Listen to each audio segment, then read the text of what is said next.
Hello everyone, welcome back to my channel. तो आज हम बहुत इंटरेस्टिंग टॉपिक में बात करने वाले हैं जो कि होने वाला है यू शुड ज्वाइन डीएवी और not, and why you should join DAV and why you should not. तो आप डीएवी अगर ज्वाइन करना चाहते हैं तो आपको क्यों करना चाहिए, और अगर आप नहीं करना चाहते तो आपको डीएवी क्यों ज्वाइन नहीं करना चाहिए। तो इन सारी चीज़ों के बारे में हम बात करने वाले हैं, जहाँ पे आपको बहुत सी ऐसी चीज़ों के बारे में पता चलने वाला है जो कि शायद आप नहीं जानते हैं। तो वीडियो लास्ट तक देखिए, और अगर वीडियो अच्छा लगता है तो लाइक, शेयर, सब्सक्राइब और कमेंट्स करते जाइए। तो सबसे पहले हम बात करेंगे why you should join DAV. अगर आप डीएवी ज्वाइन करना चाहते हो और आपके दिमाग में भी बहुत सारे कन्फ्यूजन्स आ रहे हैं, तो मैं आपको बताऊंगी कि आपको क्यों डीएवी ज्वाइन करना चाहिए। सबसे पहला पॉइंट तो ये कि आपकी सैलरी टाइम पे आने वाली है। अगर आप दूसरा कोई भी प्राइवेट स्कूल ज्वाइन करते हो तो वहाँ आपकी सैलरी का डेट कब 5 से 10, 10 से 15 चला जाता है, कोई कुछ फिक्स नहीं रहता, और आप कुछ कर भी नहीं सकते हो क्योंकि आपके हाथ में नहीं रहता। पर अगर आप डीएवी में ज्वाइन करते हो तो यहाँ पे जो एक फिक्स डेट है, आपको सैलरी उस फिक्स डेट में मिलने वाली है। अब नेक्स्ट ये कि आप देख रहे होंगे कि इस बार डीएवी किसी को उसके जोन से ही कॉल नहीं कर रही है, वो बाहर बाहर दूसरे जोन से कॉल करके बुलाया जा रहा है या फिर ईमेल किया जा रहा है। तो बहुत सारे केसेस में क्या होता है ना कि रहने का प्रॉब्लम हो जाता है कि मेरा होम टाउन ये है, मुझे कॉल कहीं और से आ रहा है, तो मैं कैसे रहूँगी। तो डीएवी एक क्या कर रहा है ना कि वो क्वार्टर प्रोवाइड कर रहा है बहुत से जगहों पे, जैसे बोकारो जोन हो गया, जैसे धनबाद में कुछ हो गया। तो डीएवी क्वार्टर प्रोवाइड कर रहा है जहाँ आपका रहना भी फ्री है, आपका पानी भी फ्री है। तो ऐसे केसेस में आप अच्छे से रह भी सकते हो सेफ्टी के साथ, और आपका अच्छे से स्कूल भी चल सकता है। तो ये भी एक अच्छा रीज़न हो गया। नेक्स्ट, आपको ये स्कूल स्टेबिलिटी प्रोवाइड करने वाला है। ठीक है, ये नहीं कि आपको जब मर्जी तब स्कूल से निकाल दिया। ठीक है, जब आपसे अच्छा क्वालिटी वाले टीचर्स इससे मिल गए ये आपको स्कूल से निकाल दे रहा, नहीं। अगर आप डीएवी में काम कर रहे हो तो आपके पास एक स्टेबिलिटी होने वाला है। नेक्स्ट और सबसे इम्पॉर्टेंट कि जब आपका ये एडॉक बेसिस से परमानेंट हो जाएगा तब आपको 7th पे मिलने वाला है। ठीक है, और 7th पे मिलने के बाद आपकी जो सैलरी है वो तुरंत बढ़ जाएगी। यानी कि अगर आपको 25, 26 के भी मिल रहा है तो 7th पे होने के बाद 45 के, 50 के, 55 के, है ना। यानी कि 7th पे अगर आपको मिल गया तब आप कंप्लीटली स्टेबल हो, तब आपको किसी भी दूसरी जॉब में भटकने की ज़रूरत नहीं है, और तब ये बेस्ट हो जाता है। तो ये एक बहुत बड़ा मेरिट हो जाता है जिससे डीएवी आपको ज्वाइन करना चाहिए। डीएवी ज्वाइन करने के बाद आपको एक लाइफस्टाइल मिलता है ना, क्योंकि आप एक क्वालिटी वाले स्कूल में पढ़ा रहे हो। आपको एक सराउंडिंग मिलेगा, आपको एक इन्वायरमेंट मिलेगा, आप सेफ इन्वायरमेंट में हो, आप एक पीसफुल इन्वायरमेंट में हो, है ना। तो किसी तरह का मतलब प्रॉब्लम आपको होने नहीं वाला है। आप काफ़ी अच्छे से, ईमानदारी से, शांति से अपना काम कर सकते हो। तो एक आपको इन्वायरमेंट भी अच्छा मिलने वाला है ना, और एक लाइफ में स्टेबिलिटी भी होने वाली है। तो ये काफ़ी सही रीज़न है जो कि आपको डीएवी को सेलेक्ट करने के लिए आपको देखना चाहिए। अब नेक्स्ट पॉइंट ये है कि यहाँ पे आपको हॉलीडेज़ के बारे में सोचने की ज़रूरत नहीं है। क्यों? क्योंकि बाकी बहुत सारे स्कूल ऐसे होते हैं ना जहाँ बाकी स्कूल में 10 दिन, 11 दिन छुट्टी है, यहाँ पे सिर्फ 2 दिन छुट्टी है, 3 दिन छुट्टी है। तो डीएवी में ऐसे प्रॉब्लम नहीं होने वाली है, क्योंकि डीएवी को एक संस्था चलाती है ना, और यहाँ पे छुट्टी वाला प्रॉब्लम नहीं है। तो ये एक बहुत सही एक सही पॉइंट हो जाता है।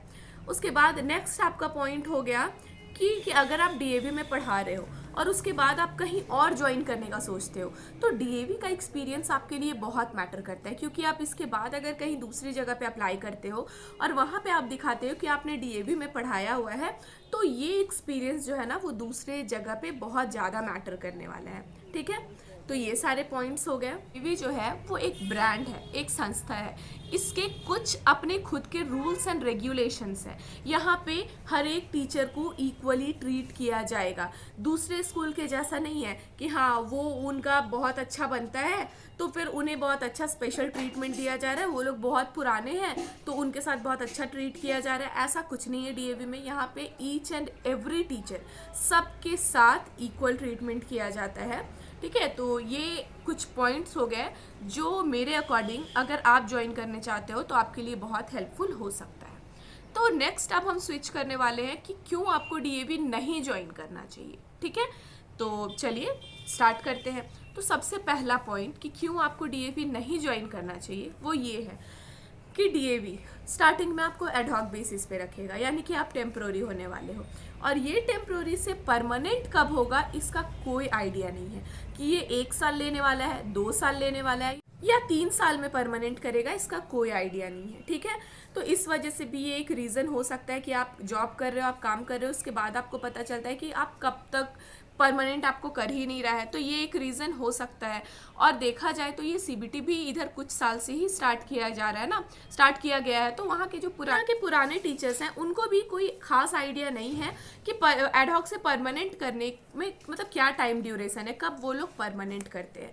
तो ये एक बहुत बड़ा रीज़न हो जाता है कि लोग मतलब इस जॉब को नहीं चूज़ करते हैं। तो ये पहला हो गया। दूसरा पॉइंट ये कि आपको सैलरी काफ़ी स्टार्टिंग में कम दिया जाता है, यानी कि आप अगर देखोगे तो आप जो प्राइवेट स्कूल में काम कर रहे हो वहाँ की जो सैलरी है उससे यहाँ की सैलरी काफ़ी ज़्यादा नहीं होती है। मतलब आपको लगता होगा ना कि डीएवी, अच्छा हम डीएवी में सेलेक्ट होंगे तो वहाँ तो सैलरी बहुत ज़्यादा होगी, तो ऐसा नहीं है।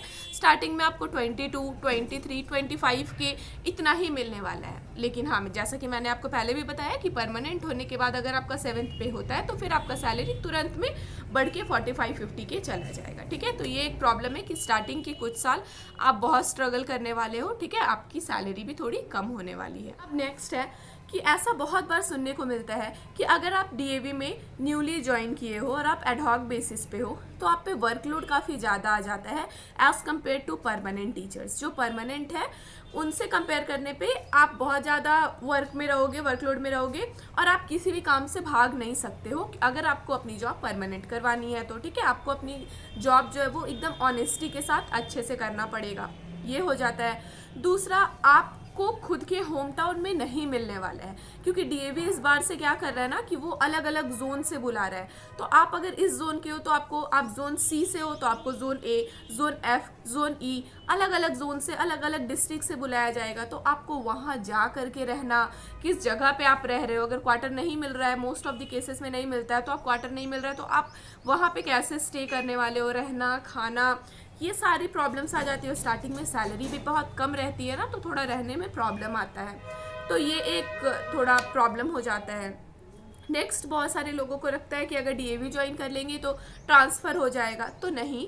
डीएवी ज्वाइन करने के बाद ये जो ट्रांसफ़र वाला सिस्टम होता है वो परमानेंट होने के बाद होता है और वो भी उतना ईजिली नहीं होता है। अगर आपका परमानेंट हो चुका है तब कुछ सर्कमस्टांसेस में आपका परमानेंट हो सकता है। ठीक है, तो ये कुछ रीज़न है जो कि मेरे अकॉर्डिंग किसी को डीएवी नहीं सेलेक्ट करने पे मजबूर कर सकता है। नेक्स्ट है सीबीटी।